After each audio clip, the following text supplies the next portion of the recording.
मैं हूँ डॉक्टर फिजा खान और मैं हूँ पाकिस्तान। आज मेरे लिए और मेरे मुल्क पाकिस्तान के लिए उदासी का दिन। मगर क्यों?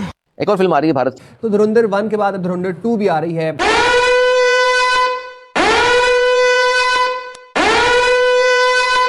और ये सिर्फ और सिर्फ मोदी की फाशिस्ट पॉलिसीज को प्रमोट करने का एक तरीका है।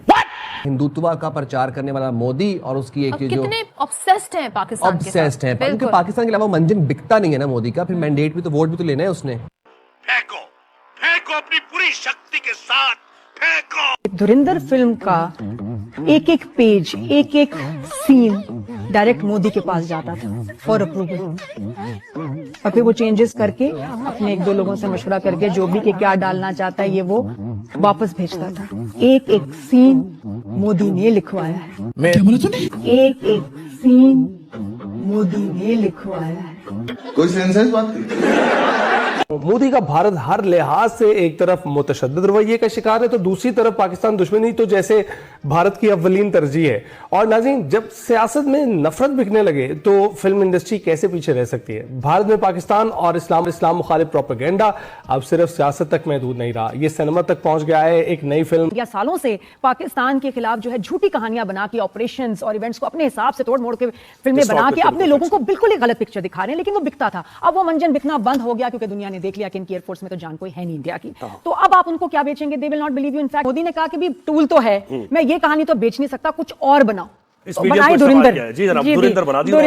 धुरंधर में पाकिस्तान दिखाया और लियारी दिखाया और फैक्ट्स को इंतहा से ज्यादा डिस्टॉर्ट कर दिया। अच्छा, अब धुरंधर 2 आ गई है। धुरंधर 2 भी प्रोपेगेंडे से भरपूर है, साजिश से भरपूर है। कि भारतीय फिल्म धुरंधर जो आई थी उसके पार्ट 1 के बाद अब रवामा इस फिल्म धुरंधर का पार्ट 2 आ रहा है जनाब। और उसमें भी पाकिस्तान और खास तौर पर कराची शहर का जो लियारी इलाका है उसका एक मनफी चेहरा पेश किया गया है। पहला पार्ट आ गया, हम समझ रहे थे जनाब अब जरा इन्हें कुछ शर्म आएगी, कोई हया आएगी। अब जरा इन्हें कुछ शर्म आएगी, कोई हया आएगी, लेकिन उन्होंने दूसरा पार्ट भी बना दिया है लियारी के ऊपर। लियारी मुखालिफ, पता इन्हें है कुछ नहीं, लेकिन ये प्रोपेगेंडे के तौर पर अब फिल्मों का इस्तेमाल हो रहा है। जंग में तो बहादुरी दिखाई नहीं, अब फिल्म के जरिए ही कुछ करने की कोशिश कर रहे हैं। झूठ पे झूठ बोलती जा रही है, शर्म नहीं आती। हिंदू बहुत ही डरपोक कौम है। तो ये एक पागल कौम है, ये एक डरपोक कौम है। अबे साले। और आपको पता है हिंदुस्तानी जो है ये सिर्फ कोशिश करते हैं पाकिस्तान को डिफेंड करने के लिए। अब उन्होंने टारगेट लियारी को बनाया। जली ना, तेरी भी जली ना। दाने जंग में तो उनसे कुछ होता नहीं, तो इंडियंस चाहते हैं कि हम फिल्मों में जो है ना अपनी भड़ास निकालें, अपने ख्वाब पूरे कर लें। पाकिस्तान के साथ जो भी बुरा करना है फिल्मों में ही वो हो रहा है, रियल लाइफ में अभी पता चलेगा।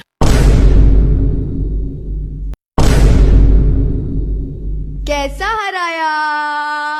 चाहे वो इंटरनेशनल आप देखें मामलात हों जहां इंडिया की अब कोई इज्जत नहीं है, कोई उनकी सुनता नहीं है। कब हो गया ये? और फिर उसके बाद एक्चुअली बैटलफील्ड में उनकी औकात देखिए, मैं तो 10-0 पे भी आ गया है। वो देखिए जंग शंग की बातें हमारे साथ ना करें। यहाँ हमारे मामलात नारे तकबीर अल्लाह अकबर होता है हमारे साथ। हम मालूम है तेरे बाप को मत सिखा। चल करते क्या है कि इस किस्म की मूवीज बना के, इस किस्म के बच्चों को लाके वो दिखाना चाहते हैं दुनिया को कि चाय वाली सरकार जो है इस किस्म की मूवीज बना के अपना जो नैरेटिव है वो बिल्ड करना चाह रही है कि हम शायद जंग जीते थे या आगे जाके जंग जीतेंगे। बहुत अच्छी तरह पूरी दुनिया जानती है कैसा बाउंस बैक हुआ उनके साथ, और अगेन कैसे मुंह तोड़ जवाब दिया। तुम्हें शर्म है? कुछ शर्म आया है? 6-7 मई पे हमने सोशल मीडिया के महाज पे जंग लड़ी, हमने सैटेलाइट मीडिया के महाज पे लड़ी, प्रिंट मीडिया के महाज पे लड़ी। तो ये जो महाज है, ये जो फिल्मों में प्रोपेगेंडा किया जाता है उसका जवाब किस तरह दिया जाए, उस तरफ क्यों नहीं ध्यान करते आप? जो जिस फिल्म की बात करें लियारी वाली, सुना है कि इसकी स्क्रिप्टिंग जो है नरेंद्र मोदी ने खुद जो है ना वो वेट किया और अप्रूव किया, ये इतला है। और तभी उसमें से को काट नहीं सका, 3.5 घंटे की होगी वो। 3.5 मोदी ने लिखी है तो कटेगा कौन? कौन है ये लोग, कहाँ से आते हैं? भारत ने लियारी पर एक फिल्म बनाई है, अब पाकिस्तान ने भी कह दिया है कि जी वो भी लियारी पे एक फिल्म बना रहे हैं, बल्कि पोस्टर्स वगैरह तो रिलीज भी हो गए। ये लियारी इतना तवज्जो का मरकज क्यों बन गया है? पहली चीज ये कि हमें फिल्म नहीं बनानी चाहिए, हमें लियारी को बनाना चाहिए। हम जितना पैसा हम फिल्म पर खर्च कर रहे हैं उससे कम पैसे में हम क्यों नहीं काउंटर मूवीज बना रहे इनका नैरेटिव काउंटर करने के लिए? हम अपने शहरों की, अपने हीरो से। देखिए जो फिल्म इन्होंने बनाई है इसने इन्होंने अपने पैर पे खुद कुल्हाड़ी मारी है। अच्छा एक तो इन्होंने माना है कि ये जो है एजेंट्स बेचते हैं। पहले ये कहते थे हम कोई एजेंट्स नहीं बेचते हैं, पहले तो इन्होंने ये माना है और ये जिस तरीके से दिखा। लेकिन अब भी भारत अपनी आवाम को बेवकूफ बनाने में मसरूफ है और पाकिस्तान के खिलाफ हम देख रहे हैं प्रोपेगेंडा मुहिम जारी है फिल्मों के जरिए। यानी कि अब जो उनकी फिल्म इंडस्ट्री है वो पाकिस्तान मुखालिफ एजेंडे पर चल रही है। सारे स्क्रिप्ट पिट गए हैं, सारे स्क्रीन प्ले उनके पास खत्म हो गए हैं, कोई स्टोरी लाइन नहीं है, तो वो पाकिस्तान को इशू बनाकर अपनी फिल्मों में पेश कर रहे हैं। आपने सबसे पहले घबराना नहीं। दुनिया में, हकीकी दुनिया में तो वो हार उनको खानी पड़ी है पाकिस्तान के हाथों, तो इसलिए एक फिक्शनल वर्ल्ड उन्होंने क्रिएट किया है जहां पे पाकिस्तान को वो बदनाम करने की कोशिश कर रहे हैं। और सबसे ज्यादा गुस्सा हम लियारी वालों को है क्योंकि इस घिनौनी हरकत में मोदी ने और बॉलीवुड ने लियारी को इस्तेमाल करने की कोशिश की है पाकिस्तान के खिलाफ नेगेटिव बयानियां बनाने में। लियारी को दिखाया गया है as a hub of violence and crime, जो कि बिल्कुल जो मोदी की फ्रस्ट्रेशन है वो इसलिए क्योंकि जो बिलावल भुट्टो जरदारी साहब जब फॉरेन मिनिस्टर थे तो उन्होंने अमेरिका में, न्यूयॉर्क में, यूएन में, दीगर इंटरनेशनल फोरम्स पे मोदी को ओपनली बोला कि ये बुचर ऑफ गुजरात है। तो उन्होंने डायरेक्टली इसलिए आई थिंक एक अपने बॉलीवुड को टास्क दिया कि आपने पाकिस्तान पीपल्स पार्टी और बिलावल भुट्टो जरदारी साहब की लेगेसी को आपने टारगेट करना है और बदला लेना है। और स्पेशली इस साल जब मातहत हक में उनको मजीद धूल चाटना पड़ा तो उनसे रहा ही नहीं गया। उन्होंने जल्दी जल्दी ये विदाउट एनी बैकग्राउंड या विदाउट एनी रिसर्च उन्होंने कॉमेडी में इस फिल्म की कहानी का मरकज भारत नहीं बल्कि कराची की सबसे बड़ी कच्ची आबादी लियारी है। और भारत की जानिब से पाकिस्तान और इस्लाम मुखालिफ बातें हम देखते हैं, कोई नई बात नहीं है, पहले भी हम फिल्मों में बहुत कुछ देख चुके हैं। लेकिन ये जो बुखार है जो फिल्म इंडस्ट्री तक पहुंच चुका है, पहले फिल्मों के जरिए मुसलमानों की तारीख पर हमला किया गया था, फिर उड़ी और फाइटर जैसी फिल्में बनाकर पाकिस्तान को बदनाम करने की कोशिश की गई, फिर उड़ी के हिदायतकार ने लियारी गैंग वॉर के हवाले से हम देख रहे हैं।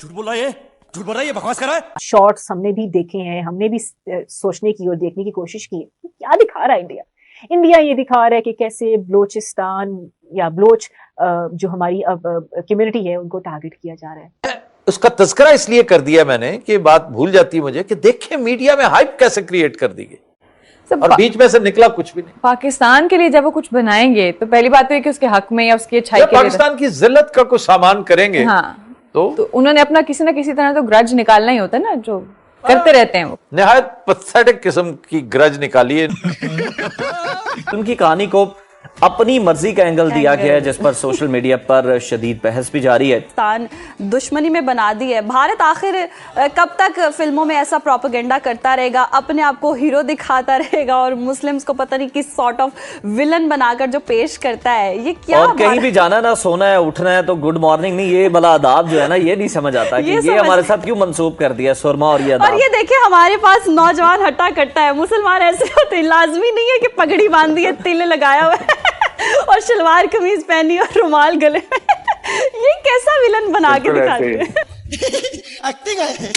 अगर लियारी को बना दें तो ये फिल्म का जवाब होगा ना कि अगर आप लियारी में रिफॉर्म्स कर दें, लियारी की सड़कें बेहतर कर दें, लियारी के स्कूल्स बेहतर कर दें, लियारी के प्लेग्राउंड्स बेहतर कर दें, लियारी में बहुत दूसरे तरीके। देखिए लियारी की जो हम फिल्म बना रहे हैं उसका टॉपिक बड़ा मुख्तलिफ है, लेकिन लियारी की असल पहचान लियारी की सियासी जद्दोजहद है। लियारी को जो इस वक्त गैंग वॉर के नाम से जो एक मुतारिफ कराया गया लियारी की पूरी एक पॉलिटिकल स्ट्रगल है सिंस 1970, इवन बिफोर दैट। उसमें चाहे वो जुल्फ़िकार अली भुट्टो की शक्ल में हो, फिर बाद में मोहतरमा बेनज़ीर भुट्टो की शक्ल में हो, फिर जनरल ज़िया-उल-हक़ के खिलाफ जो जद्दोजहद रही हो, बेनज़ीर भुट्टो वहाँ के लियारी के वर्कर के घर से निकल के आके गिरफ्तारी देती थी, आंसू गैस खाती थी। वो MRD की पूरी तहरीक में जो कराची में सबसे ज़्यादा रोल रहा वो लियारी का रहा। फिर लियारी में जब पूरा कराची बंद होता था तो लियारी खुला होता था। लियारी कभी भी मां सिवाय 2008 के बाद जब जुल्फ़िकार मिर्जा को वजीर दाखिला बनाया गया। बस हम इनको दिखाएं कि क्या मतलब मूवी बना के क्या दिखाएंगे। पूरा सोशल मीडिया भरा हुआ है, पूरा आप यूट्यूब में। इन्होंने एक रिसर्च किया लियारी के ऊपर, एक रिसर्च किया मेरे ऊपर जो मेरा किरदार दिखा है टोटली उसका ऑपोजिट हूं मैं। आपको पता ही होगा, बल्कि सदफ उस जमाने में लियारी आई भी थी। आपने देखा होगा कि गैंग वॉर का मुकाबला मैंने किया था, पीपल्स पार्टी ने किया था, मैंने किया था। तुम तो धनाधन फेंके जा रहे। वो दूसरी बात है कि पीपल्स पार्टी के कुछ ऐसे वज़रा या कुछ ऐसे लोग थे जिन्होंने उनके साथ मिलते थे, लेकिन उनको पार्टी से निकाल दिया गया, जैसे कि जुल्फिकार मिर्जा टाइप को। लेकिन बाद में क्या हुआ कि मैंने इनको फेस किया और इनको बाकायदा खत्म कराने में जो मेन किरदार था पाकिस्तान रेंजर्स का था और उसमें जो लोकल किरदार था वो मेरा था। अब ये आप आ जाइए कि अब उसका असल चेहरा, लियारी का असल चेहरा दिखाने में नाकाम सिंध हुकूमत ने तो कहा था। सिंध हुकूमत ने मेरे लियारी के नाम से एक मूवी बनाई जिसको हमने कहा कि इसको और अच्छे तरीके से बनाए ताकि ट्रू फेस ऑफ लियारी नजर आए। शायद उसके ऊपर इंफॉर्मेशन डिपार्टमेंट काम कर रही है, लेकिन बेहतर होगा कि अगर आप इसकी यही बात इंफॉर्मेशन मिनिस्टर बस हवा निकल गई। खासतौर पर हिंदुस्तान तो पाकिस्तान के अंदर डिस्टेबलाइज करना चाह रहा है काफी, और ओपनली कहा भी है। डोवल ने खुद कह दिया था कि we will do the operation in Balochistan, तो वो तो स्पॉन्सर कर रहे हैं। अपनी फिल्म एक बना के उन्होंने धुरंधर साबित भी कर दिया कि वही काम कर रहे हैं। और वो क्रेडिट भी लिया है कि हम कराची में भी हमने ये किया है और फलाना किया है। ये एक ग्रेट गेम का भी एक हिस्सा है। ठीक है, एक जिसका जो टाइमिंग है, जो कॉन्टेक्स्ट है, ये जो बॉलीवुड है ना, this is the unofficial ministry of propaganda of India. कुछ भी 10-0 बहुत अच्छा था। वो लियारी वाला आपने देखी जो मूवी बनाई है, बस फिल्म में ही है। उसमें देखिए एक चीज अच्छी है, अक्षय खन्ना ने एंट्री बहुत अच्छी मारी है, फिल्मों में तो गाना बहुत अच्छा, उनका स्वैग अच्छा अक्षय खन्ना का। लेकिन अगर रहमान डकैत देख ले तो खुद उठ के आ जाएगा वापस कि भाई ये क्या किया तुम लोगों ने। रणवीर सिंह रो रहा है, लेकिन वो कह रहा है कि मुझे क्या हुआ मेरे साथ। वो रो रहा है, अक्षय खन्ना की डिमांड बढ़ गई। अच्छा, हम तो ये भी कहते हैं कोई चीज अच्छी भी हो रही है, हम अप्रिशिएट करते हैं कि मूवीज अच्छी हैं, अच्छी मूवीज बनाए। जंक्शन की बातें हमारे साथ ना करें। यहाँ हमारे मामलात नारे तकबीर अल्लाह अकबर होता है हमारे साथ, तो हम नहीं छोड़ते। बेशक, और ये ऐसी कहानियों में बहुत अच्छे हैं, लेकिन एक्चुअली जो रियल लाइफ में आपका जो एक्शन होता है और अमल होता है उसमें जीरो है। वो जीरो या नादिया देखे रहेंगे, ये आप भी जानते हैं, हम लोग सब जानते हैं कि ये लोग हमारे सामने इस सिचुएशन में नहीं टिक सकते। ड्रामो मूवीज में, ड्रामो में नहीं कहूंगा, ड्रामो में नहीं, ड्रामो में तो बिल्कुल नहीं टिक सकते। मूवीज में हमसे आगे जैसा उसने एक्शन लिया है ना, अंदर आते अक्षय खन्ना ने आया है, रहमान डकैत देख ले तो वापस आ जाएगा। वैसे एक्टर है, ये बात है, एक्टर है। अरमान और ख्वाब पूरे करना है, इंडिया करे।